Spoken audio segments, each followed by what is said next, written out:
IDS 301. Is this thing on?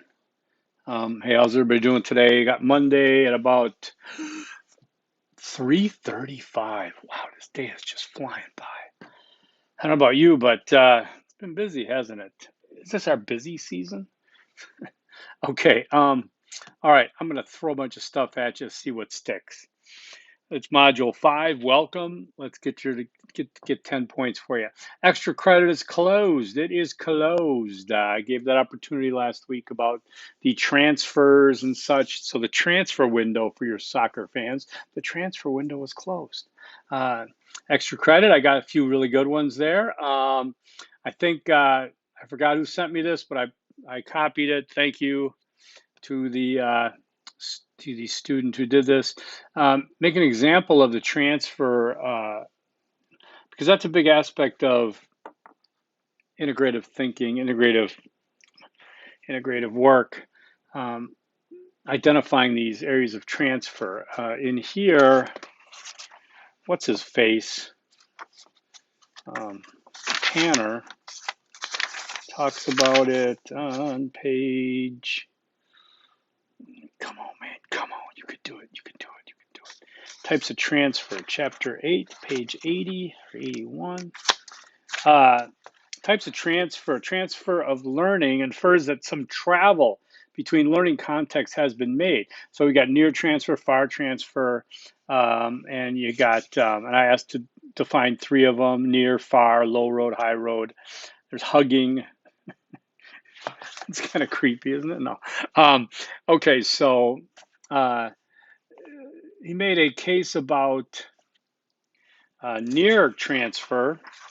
An example, an emergency room veterinarian that has never operated on a German Shepherd is able to do so with a near transfer because of their experience working on Labradors.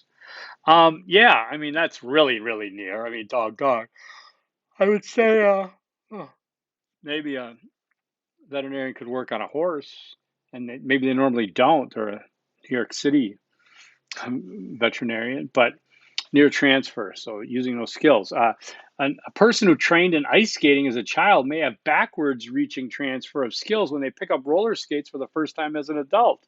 Yeah, that's a good one. Now before it was maybe nerdy or something, and now you're like, hey, let's go on a date. Let's go to the roller derby or whatever, a roller rink under the glittering lights and the strobe lights. So you reach backwards, transfer skills. An artist might use their previous experience in architecture to create building-sized murals through far transfer. I think these are really good. So it kind of gives us a context and a lesson to deal with how we identify what we're doing. Got to know what you're doing. I don't care if you're changing oil in your car. Nobody does that anymore, do they? You got to know what you're doing, right? You want to identify the process of what you're doing. You can't just, it's not just winging it. So, for example, I think in my life, well, I became a educator, instructor, professor fair at ASU. I love teaching face-to-face classroom. And I like doing this too, but face-to-face classroom, it's just kind of, it's a little bit of anxiety there. But I think I go back. This might be inappropriate, but I'm gonna be honest with you. For this backward transfer, and I go back to my days as a corrections officer, sergeant, or what have you, in a room full of 88 charged felons, and I got to turn the TV off, tell them to go to bed at 9 o'clock on Fridays without getting beat up. I've got to have skills of communication. These are men, okay? These are not men. These are men that are being judged on their particular breaking of whatever law, but they're not being judged as men. They're not being judged as their life. No one wants to be judged by their worst experience. Okay, so I had to make sure my communication was, up to par for this. Now, going into how does that, relate to a classroom? Well, there's that anxiety factor of going in from a classroom, and thinking, oh, I just was out there myself, and now I'm in here. And I was just talking to big, large group, happened to be, a captive audience, let's face it, right? And in university, many students think they're in a captive situation. They're free to leave. But So I'm just talking about where you can acknowledge getting this knowledge from, pulling it back forward, whatever. It's interesting. In discussion board 4.1 on the networks, I really liked different choices we were getting. Um, and my only main complaint was I'm really tired of getting giant, massive, long, single paragraphs. Brrr, okay, I'm really tired of it. And I've said it from day one, you'll get dinged for it. Now, of course, the overwhelming majority of you know how to do a organized one. If you're not sure how to do it, you keep doing these big single giant blobs. It's a discussion board. You can look at other people's, see what they did. You're not copying it, but understand that there's an organization factor, that you're respecting your reader and the ability for me to comprehend what you're writing without thinking, where does this prompt end and that one start? And where does it's just baffling sometimes. Okay, so please step up your game when it comes to your organization of your work as you present it, right? The discussion board 4.2, good work again. It's a tough one. I threw you into the lion's den of Tanner's 5 steps of actual integration, actual process. One of the big problems that some folks had is you did not identify any disciplines. Now, I'm going to take it back to the foundation again. We're going to go back to the deepest roots here. It's interdisciplinary studies. The key is discipline, disciplinary. It has to have disciplines in it. Can't just wander around that or skirt that issue. Specific disciplines. Can you get a degree in it? Remember in high school, you had disciplines. You had history, you had math, you had reading, you had PE, you had all art, you had all kinds of things in grade school, whatever. College is the same thing. You have disciplines, except the degrees are wrapped around. It's wrapped in a whole program. You have a history degree, you have biology, you have sustainability, you have earth sciences, you have English, you have Spanish, you have, different social studies and stuff like that. You have to have disciplines when you're analyzing something in interdisciplinary studies. Okay, and this is where I got a couple points to make. Besides the key to IDS being disciplines, okay, it's the integration, right? It's the integration of those disciplines, the disciplinary information. That's what we're doing. So you have to visualize it. You got disciplines, you're integrating them, okay? For some of you, I know this is redundant, but I want to really make it clear. Now, what interdisciplinary studies is not, it is not, and even integration like this, integrative studies, it's not what we do every day, okay? It's not jack of all trades. It's not critical thinking. It's not multitasking. It's not a lot on my own plate. It's not juggling a lot of things. It's not. Stop. Don't let it bleed out there. It's kind of like you're painting, but all of a sudden you're way outside the borders. You're painting the windows and everything else. Okay. Yes, we use certain analogies, certain metaphors to help you understand it, but we keep getting more specific and more clear and more academic. Okay. It's not brain surgery, but interdisciplinary studies is not about, integrative thinking about the way you live. It's not about being able to or not being able to decorate, as you can see here. I'm not integrating my life, not multitasking. In fact, it has multi in it. That means it would be multidisciplinary. Anyways, we're sticking with disciplines, academic disciplines. That's where you stand on your soapbox with pride. You're not just in this course learning about how to juggle things in your life, how to have jack of all trades, how to have a full plate, how to multitask. That's, my son's taking leisure and quality of life. Take that class. This is about interdisciplinary study. I use the analogy of that, but in terms of what we do is we integrate disciplinary knowledge. You have to pull from the disciplines, concepts, theories, all the nomenclature from them. We're going to get into that with maps. So this last discussion board, put your boots on the ground and let you get in the front lines of Tanner's 5 steps, an actual process of integration, a step by step. I wanted to see how you could do in that. Yes, did I throw you in? Yes. Was there a rubric? Hell no, there's no rubric. Okay? All right, look out there. It's the real world. It's not run by a rubric. Well, maybe it is. I don't know about the Matrix, but think. You're much better off being challenged to think on your feet, to not look at it, your objectives as a checklist. Yes, you can have your list of goals, you can have your bucket list, you can have instruction sheets. But when it comes to life in general, it's up to you to make your choices and to figure things out. Now I'm using life again, so it's not the same, but for this exercise, there are 5 steps, okay? We're using those. I want you to experience the thought process of that. My 302, we go through those 5 steps in much more detail, one a week, okay? So you're actually doing it. This is just a sample of that you're gonna have to think like it, right? So you had your step 1 is to, identify. Remember, it's a complex problem. It wasn't to wander around the North Dakota thing. It's get to the point, identify a problem. The problem is mass incarceration, recidivism. The problem is humane treatment of prisoners. The problem is get to that one problem. Next, you justify it. Step 2, how do you do it? It's a complex problem. It has to be complex to qualify for interdisciplinary integrative thinking and analysis. So first thing, it's got to be a complex problem. Why is it complex? It's complex because it needs to be looked at through economics, through the profit margin of this, through justice studies, through human rights, through so many different variables. Step 3, locate sources of information. Think of those 3 disciplines. I wanted 3 disciplines. I said instruction, 3 disciplines. I don't care if it was psychology, human rights, economics, whatever. 3 disciplines, not 7, not 2, not 10, 3. Okay, remember, because interdisciplinary is 2 or more. We're just using 3. Think about where you'd get some. Some people went out and got some great material from scholarly sources. Some people kind of guessed around. I gave it to you because I wanted to see in action. Okay, step 4 is to put those things together, identify some of the conflicts, some of the commonalities between those disciplines and that information, some of the transfer things you could use. And then step 5 is to develop a holistic, integrative approach to that problem that was in step 1. That's your interdisciplinary studies. That's your integrative process. And that's what you got here, okay? That's it. That's it in a nutshell. Remember, Klein has a process. Repko has a steps process. Newell has steps process. There's many of them. We chose Tanner, 5 steps, simple, go. That's how it's done, okay?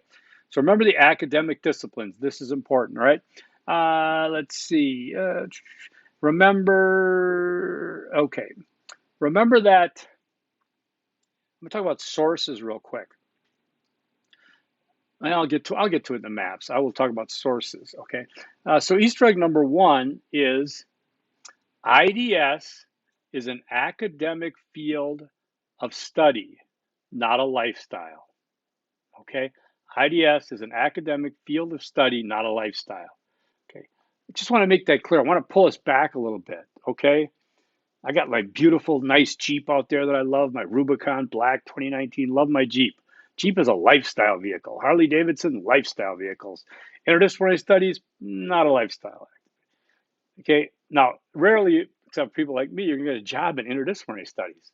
For me, it's a lifestyle. For you, it's a skill set. It's an academic field of study where you're learning skills that you can hopefully apply in many different areas and help you think. Yes, it might end up the collateral effect will be, hopefully improvements in thinking, the process you go through, how you discern information and knowledge. Absolutely great. But in its essence, IDS is a particular thing, right? And I know it's hard to understand, so I'm hoping that if you really think about it here, consider this stuff, that this last week and this next couple of weeks here, 3, 4, and 5 will really help you to nail that down, okay? Because I want you to have something more than an elevator pitch. I want you to have elevator pitch, but if you know what that is, right?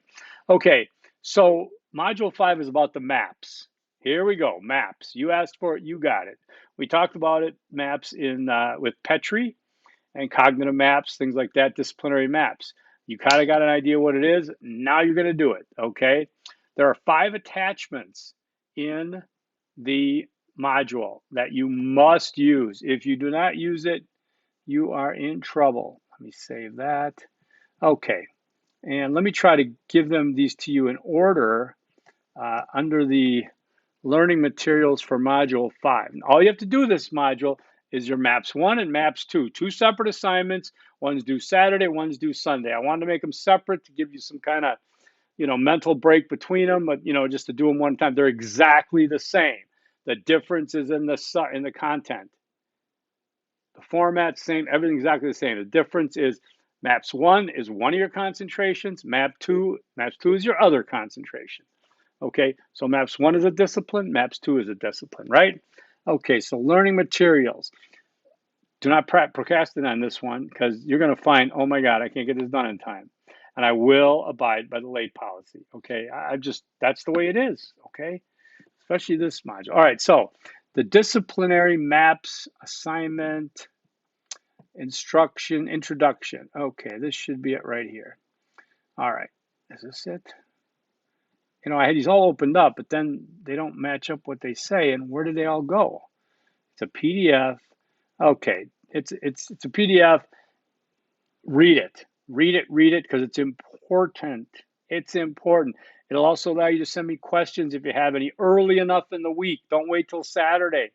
I might not be around. Don't wait till Sunday. I got a football pool to run. But just try to get these things to me, okay? Why it's important. The assignment instructions are here, okay? We used to have a library resource. I wouldn't expect it, okay? It says there is, but I wouldn't expect it. Okay, so now we've got, that was the introduction. Then there's the assignment itself. And that looks like, I think there's 8 criteria. Yes, there is. Okay, so you're going to open up and you're going to see this baby right here, right? And it's going to have 1 through 8. 1 is description of the discipline, the subject matter. 2 is the subfields within the discipline. 3 are key concepts. 4 are current theories. 5 academic journals. 6 professional/academic associations. 7 research questions. And 8 research methods and techniques. You're mapping your disciplines. Okay, you can do this with any discipline. We're having them do it with yours, right? So it's important that you do these correctly, okay? That's the assignment. Then there's a template. And I have no idea why these things just disappeared. I guess I gotta really close up all these damn windows. Excuse my French. I got email, I got notes, I got my iCloud, I got my text, I got calendar, I got dictionary. What did I do here? I got the maps, okay. I got oh, that's when I needed that. That's a sample. And let me just finish up here. Okay, so here's a template. There's a template we give you. It's 2 pages, the way it's set up. It's going to be more. It should be. Because these things have these spaces here, see this? Okay, that's just those 8 criteria I just mentioned. Doesn't mean I just got to fill in that area and that's it. Some of them are going to be longer than others, very long. Longer the better. You're going to get scored on substance, depth. Okay, and I'm going to go through this in a minute. I just want finish up, and then finally, in that go away. Where's my window? Here it is. No, where is it? Oh my God, my Google window just kind of disappeared. Maybe if I do this, right? Don't they do this in Windows? And oh my God, every time you ever do that and spread it open and then all your windows go to the middle, and then when you want it to happen, man, it doesn't happen. Why would it happen? Why would it bother? Oh my God. Sorry, you guys. I'll give Easter egg. What's the problem here? It's gone. It's gone. Close it. Oh, it's not. It's right there, isn't it? Nope. Okay, fine. Boy, this irritates me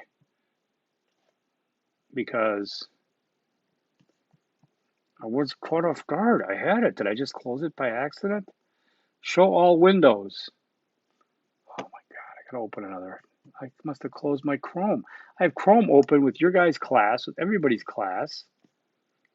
New window. Oh my God, I should pause this. Anyways, okay, so let's go on. There's gonna be Easter egg number 2. Maps must be organized appropriately. They must be organized appropriately. There's a template to use, okay? Now, examples of concepts and theories from a number of disciplines. We have this document here. You'll see it in there. I'm not trying to I'm just showing you that it's there, it exists. And if you look through it, it'll show you examples. A lot of students just ask, what's the difference between a concept and a theory? Well, we give you some concepts and theories for psychology, business-related disciplines, literature, theater, history, communication, education, Spanish, theories from psychology, business. Look for these, okay? That's what you're going to find them, all right? Now, you're also then going to, okay, so the sources you're going to use, continue to use the ASU library, search for whatever works for you in this case, okay? Start generally if you have to, right? If you have sustainability, type in sustainability. Or if you want to do concepts of sustainability, theories of sustainability, okay? You do not, this is really clear. I want to make this really clear. You will get dinged significantly if you use the encyclopedia or the dictionary. Those are amateur hour. They're not scholarly sources. No dictionary, no encyclopedia, nothing ending in pedia, not Investopedia, not Wikipedia, not cron.com, no newspapers. Time to step up your game. Scholarly material only. That's peer reviewed. That means an accepted textbook. That means a thesis. That means, but I would suggest this. Academic journals are the way to go. Academic journals provide you with peer-reviewed, trying to log in, peer-reviewed articles that you need, okay? First of all, they qualify for you when you're looking for professional academic associations. Try to stay with academic associations like I'm a member of the Association of Interdisciplinary Studies. Then you've got the Historical Society. Then you've got this. These are academic associations. That's first choice. If you have to go with professional, yes, maybe real estate if that's one of your concentrations or something professional. But be careful because we want to stay away from things that have bias. How do you detect bias? Detect that it's revenue producing. It's to make money, to profit in that magazine or what have you. Therefore, they're going to have an editorial slant because they want to make money. Okay, that's number 6, by the way. So number 1, you're going to look for description of discipline, subject matter. What I would like to see you do is use at least one source for each of these. Well, some are going to be more, but description of the discipline, subject matter, subfields in the discipline. Okay, I have a sample for maps. There's a sample posted in there. You get to see it. It's not perfect, of course, but it's a very good one. Again, too many windows, can't find everything. This is unbelievable. Where the hell's my sample now? Here it is. Okay, the sample was on sustainability. It was done in February of 2020. Wow. Okay, so they've got, you can get a good idea of this. Okay. I might find a different one. I'm not a fan of this. But it's here. It's good. I saved it for a reason. Let's see how their works cited list looks. Bon appetit. It's really good. Okay. And they used a lot of sources. They did. I'm going to try to find another one too, though, to add to this. Okay. So maps is the critical area you're going with now for this week. Okay. Remember that about citing. When you look in the library, by the way, and you type in your search, up in the upper right, I believe there's the filtering there. You might have to drop it down. And you check for peer-reviewed journals, full text online. Then you should be safe, okay? Any questions, let me know, okay? Now, why the maps? Okay, APA citations, APA like you've been doing. But really, you got to be on this time. This is probably the biggest 2 papers that you've got in this class. And they're exactly the same except for your disciplines. Remember, disciplines must be capitalized. So many of you are doing it correctly. There's just a handful that still slips on. Make sure that you capitalize your disciplines. Okay, why maps? Well, we talked about that through Petrie about the importance of understanding the cognitive map of discipline or anything else. And it had its, remember the some of the components of it were basic concepts, modes of inquiry, what counts as a problem, observational categories, et cetera, et cetera. This is what you're doing now. Because you map out the discipline that you're going to use. Let's say you're using a discipline you're not studying, but you could still do this, of course. This is how you find out. Are they talking to each other? Are they conflicting with each other? This is where you'd find out that, dentistry bridge is different than a musical bridge, is different than an architectural bridge. That's obvious, of course, but it's an example that I'm saying that this is where these differences can occur in communication between disciplines. And remember, we're studying interdisciplinary as individuals to understand the process of integration, things like that. Whereas interdisciplinary studies and integration can be done by committee, where each person or groups of people can have different skill sets. And then there's the job of integrating it all. That's where you would come in, I'm sure.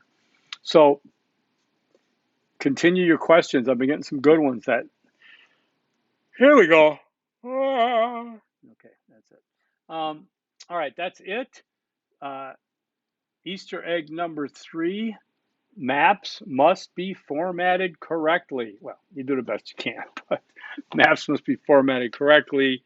I want paragraph indents, double line spacing, Times New Roman 12-point font, works cited list, and hanging paragraphs alphabetized by last name.